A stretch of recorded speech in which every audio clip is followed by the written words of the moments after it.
he was fired.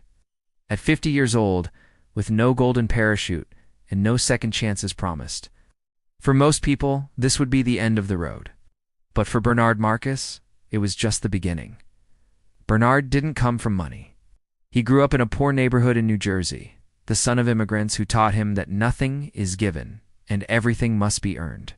He spent decades climbing the ladder in the retail industry, earning success and respect along the way.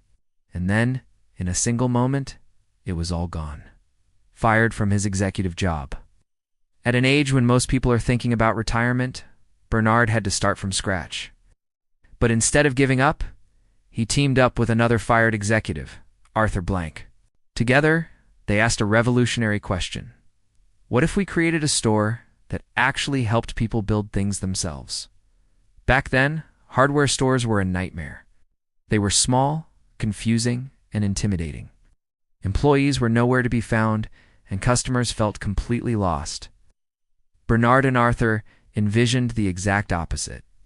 So, in 1978, with very little money and a whole lot of risk, they opened the very first Home Depot. Imagine walking into a huge warehouse filled with everything you could ever need. The prices were low, and there were experts on the floor, ready to help you with any project. It was a place designed to empower anyone to build, fix, and create. The critics were harsh.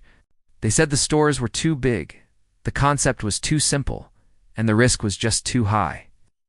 They thought Bernard and Arthur were crazy. But the customers? They absolutely loved it. Home Depot exploded. It grew faster than anyone could have imagined, expanding store by store, city by city, and state by state. Bernard Marcus didn't just build a successful business. He built a culture rooted in respect, service, and good old-fashioned hard work. Today, Home Depot is one of the largest retailers on the planet, employing hundreds of thousands of people and serving millions every single day.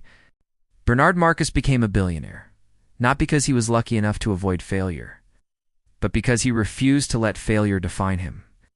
Later in life, he dedicated himself to giving back, donating billions to medical research, veterans, education, and community projects. His incredible journey proves one powerful truth: getting fired isn't the end. Starting over isn't a sign of weakness. An age is just a number. Sometimes life has to knock you down so you have the chance to build something even greater. Bernard Marcus didn't succeed in spite of being fired at 50, he succeeded because of it. And that is the incredible story of how a man who lost it all built one of the greatest companies in history. Thanks for watching.